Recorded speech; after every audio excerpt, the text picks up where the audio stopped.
चलिए जानते हैं आज की देश और दुनिया की सिलेक्टेड काम की और महत्वपूर्ण 50 बड़ी खबरों को सिर्फ 10 मिनट में। पर अभी तक आपने इस वीडियो को लाइक नहीं किया तो लाइक कर दीजिए। मोदी बोले भारत के आत्मविश्वास आत्मनिर्भरता को चुनौती देने वालों के खिलाफ युद्ध तेज करना है। 13 से 15 अगस्त तक 100 करोड़ से ज्यादा लोग अपने घरों पर फहराएंगे तिरंगा। अमित शाह ने की राज्यों से बैठक। एलएसी पर तनाव कम करने को भारत चीन के बीच 12 घंटे चली सैन्य वार्ता। सेना हटाने को लेकर ड्रैगन पर डाला गया दबाव। एनडीए के उपराष्ट्रपति पद के उम्मीदवार जगदीप धनखड़ ने किया नामांकन। पीएम मोदी गृह मंत्री शाह सहित कई नेता रहे मौजूद। राज्यों को सुप्रीम कोर्ट का सख्त आदेश, बगैर समय गवाए कोविड-19 पीड़ितों के परिजनों को दे मुआवजा। राशन दुकानों पर जमा कर सकते हैं बिजली पानी का बिल, पेन पासपोर्ट भी बनवा सकते हैं। सरकार ने शुरू की नई सुविधा। ट्रेन में अपनी मर्जी से किसी को भी खाली सीट नहीं दे सकेंगे टीटी। धांधली रोकने के लिए रेलवे ने शुरू किया नया सिस्टम। सिद्धू मूसेवाला की प्रतिमा देख खुद को नहीं रोक पाए पिता, बोले 28 साल की उम्र में बेटे की मूर्ति नहीं देख सकता। ज्ञानवापी मस्जिद में मिली शिवलिंग की पूजा को लेकर सुप्रीम कोर्ट में याचिका दायर। 21 जुलाई को होगी सुनवाई। पीएम मोदी आज नौसेना नवाचार और स्वदेशीकरण संगठन संगोष्ठी स्वावलंबन को करेंगे संबोधित। स्पिरिट चैलेंज का करेंगे अनावरण। राहुल गांधी ने केंद्र सरकार पर बोला हमला, कहा नए भारत में हक मांगने पर होगी गिरफ्तारी। देश को अंधेरे में धकेल रही तानाशाह सरकार। कृषि कर्ज माफी योजना से देश के 50% किसानों को ही मिला फायदा। भारतीय स्टेट बैंक ने रिपोर्ट में किया दावा। पैक्ड फूड पर 5% जीएसटी से बिगड़ेगा किचन का बजट। 5 रुपए किलो तक महंगा हो सकता है चावल। सस्ता हुआ खाने का तेल, अडानी विल्मर ने फॉर्च्यून ब्रांड के तेल की कीमतों में की 30 रुपए तक की कटौती। राष्ट्रपति चुनाव में विपक्ष के संयुक्त उम्मीदवार यशवंत सिन्हा ने कहा जिस बीजेपी का नेतृत्व वाजपेयी अडानी ने किया वह मर चुकी। कांवड़ यात्रा को लेकर बिहार में आईबी का अलर्ट, 15 जिलों में भेजे गए अतिरिक्त पुलिस बल। कच्चे तेल में फिर से आया उछाल, डॉलर में गिरावट और सप्लाई साइड की समस्या से क्रूड ऑयल को मिला सपोर्ट। यूपी के मुख्यमंत्री योगी आदित्यनाथ बोले आजादी के अमृत महोत्सव पर प्रदेश में फहराए जाएंगे 3 करोड़ 18 लाख तिरंगे। हर गांव हर घर होगा उत्सव। मॉनसून सत्र शुरू होने से पहले बोले पीएम मोदी, कहा संसद संवाद का सशक्त माध्यम, यहाँ आलोचना भी हो और विश्लेषण भी। देश में राष्ट्रपति चुनाव के लिए पूर्व पीएम मनमोहन सिंह ने व्हील चेयर से पहुंचकर डाला वोट। पीएम मोदी और गृह मंत्री अमित शाह ने भी किया मतदान। श्रीलंका में नहीं सुधर रही हालत, कार्यवाहक राष्ट्रपति विक्रम सिंघे ने देश में लगाया आपातकाल। आम जनता को लगा बड़ा झटका, जीएसटी की दरों में हुआ बदलाव। जाने क्या क्या सामान हो गया महंगा। उपराष्ट्रपति पद के उम्मीदवार जगदीप धनखड़ के लिए जेपी नड्डा ने सभी दलों से मांगा समर्थन, कहा किसान पुत्र को करे वोट। संसद के मॉनसून सत्र में विपक्ष का बढ़ती महंगाई पर हंगामा। स्पीकर ओम बिरला ने सदन की कार्यवाही को किया स्थगित। आज फिर से होगी शुरू। क्रिप्टो बैन करे या रेगुलेट के जाल में फंसी केंद्र सरकार। वित्त मंत्री निर्मला सीतारमण ने मांगा वैश्विक सपोर्ट। विपक्ष की तरफ से राजस्थान की पूर्व राज्यपाल मार्गरेट अल्वा होंगी उपराष्ट्रपति पद की उम्मीदवार। एनसीपी प्रमुख शरद पवार ने किया ऐलान। संसद के मॉनसून सत्र का आगाज, जापान के पूर्व प्रधानमंत्री शिंजो आबे को दी गई श्रद्धांजलि।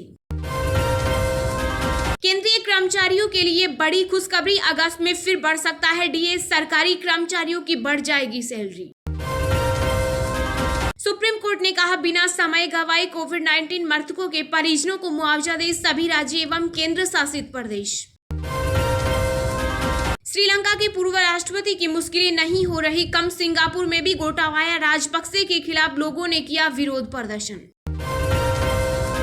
अमेरिकी डॉलर के मुकाबले भारतीय रुपए 15 पैसे गिरकर 79.97 पर हुआ बंद। देश में मंकी पॉक्स वायरस की आहट, केरल के कन्नूर जिले में मंकी पॉक्स के दूसरे मामले की हुई पुष्टि। जम्मू कश्मीर के उपराज्यपाल मनोज सिन्हा ने किया ऐलान, कहा पुलिस भर्ती में अग्निवीरों को मिलेगा 10% आरक्षण। डॉलर अभी और होगा मजबूत, 81 के स्तर तक फिसल सकता है रुपया। 28 जुलाई को फेडरल के एक्शन का होगा बड़ा असर। श्रीलंका में पेट्रोल डीजल के दामों में हुई गिरावट, किसानों का कर्ज भी हुआ माफ। मध्य प्रदेश के खरगोन में बड़ा हादसा, यात्रियों से भरी बस नर्मदा नदी में गिरी, 15 की मौत, 15 लोग बचाए गए। राष्ट्रपति चुनाव को लेकर बीजेपी और टीएमसी में तकरार, अभिषेक बनर्जी ने लगाया रिसोर्ट पॉलिटिकल्स का आरोप, मालवीय ने किया पलटवार। खरगोन बस हादसे पर पीएम मोदी ने व्यक्त किया गहरा दुख, कहा जिन्होंने अपनों को खोया उनके साथ मेरी संवेदनाएं। नरेंद्र बत्रा ने अंतर्राष्ट्रीय हॉकी फेडरेशन के अध्यक्ष पद से दिया इस्तीफा, आईओसी की सदस्यता भी छोड़ी। राजस्थान में सरकारी कर्मचारियों पर मेहरबान, गहलोत सरकार पेंशन योजना के बाद पे स्केल में समानता का तोहफा, बदले जाएंगे नियम। जीएसटी पर बीजेपी सांसद वरुण गांधी ने अपनी ही सरकार पर उठाए सवाल, कहा जब राहत देने का वक्त था तब हम आहत कर रहे। झारखंड में हर घर लहराएगा तिरंगा, सीएम सोरेन ने कहा आजादी को अनोखे तरीके से मनाने के लिए तैयार। शिवसेना नेता संजय राउत का बीजेपी पर हमला, कहा उद्धव ठाकरे के बढ़ते कद से परेशान भी भाजपा, इसलिए हुई सरकार गिराने की साजिश। पटना से गिरफ्तार हुए संदिग्ध आतंकियों से पूछताछ में बड़ा खुलासा, कहा भारत को मुस्लिम राष्ट्र बनाने के लिए कई देश कर रहे पीएफआई को फंडिंग। सीएम गहलोत बोले राष्ट्रपति और उपराष्ट्रपति के चुनाव विचारधाराओं की लड़ाई, संसद के दोनों सदनों के अध्यक्ष राजस्थान से होना सुखद संयोग। महाराष्ट्र के पूर्व सीएम उद्धव ठाकरे को लगा बड़ा झटका, वरिष्ठ नेता रामदास कदम ने शिवसेना के उद्धव गुट से दिया इस्तीफा। जम्मू कश्मीर के मेंढर सेक्टर में ग्रेनेड ब्लास्ट, एलओसी पर ड्यूटी में तैनात 2 जवानों की मौत, कई सैनिक घायल। श्री कृष्ण जन्मभूमि का वैज्ञानिक सर्वे कराने को लेकर इलाहाबाद हाईकोर्ट ने दिया आदेश, कहा 3 महीने में जिला कोर्ट करे फैसला। उद्धव गुट ने शिंदे फडणवीस सरकार पर बोला हमला, कहा बिना कैबिनेट के लिए जा रहे मनमाने फैसले। सिंगापुर दौरे की परमिशन नहीं मिलने पर भड़के सीएम अरविंद केजरीवाल, कहा मैं कोई अपराधी तो नहीं हूं। ईडी ने मनी लॉन्ड्रिंग मामले में दिल्ली के स्वास्थ्य मंत्री सत्येंद्र जैन की पत्नी पूनम जैन से की पूछताछ। सुप्रीम कोर्ट से एएलटी न्यूज के सह संस्थापक मोहम्मद जुबैर को मिली बड़ी राहत, यूपी में दर्ज 5 एफआईआर पर नहीं होगी कार्रवाई। बॉलीवुड अभिनेत्री काजोल करेगी अब वेब सीरीज में डेब्यू, डिज्नी प्लस हॉटस्टार के नए प्रोजेक्ट में दिखेगा अलग अवतार। सपा प्रमुख अखिलेश यादव के बयान पर शिवपाल का पलटवार, बोले नेताजी को आईएसआई एजेंट कहने वाले का हम नहीं करते समर्थन। स्पाइस जेट के उड़ानों पर नहीं लगेगी रोक, दिल्ली हाईकोर्ट ने खारिज की याचिका, कहा सिर्फ पीआईएल के आधार पर नहीं रोक सकते संचालन। अगस्ता वेस्टलैंड घोटाला केस में सुप्रीम कोर्ट ने वायुसेना के 4 रिटायर्ड अफसरों को जारी किया समन। महाराष्ट्र के सीएम एकनाथ शिंदे का बड़ा ऐलान, खरगोन बस हादसे में मारे गए लोगों के परिवार को मिलेगा 10-10 लाख रुपए का मुआवजा। यूपी में योगी सरकार का बड़ा फैसला, अब मदरसों में केवल टीईटी पास टीचर ही पढ़ा सकेंगे।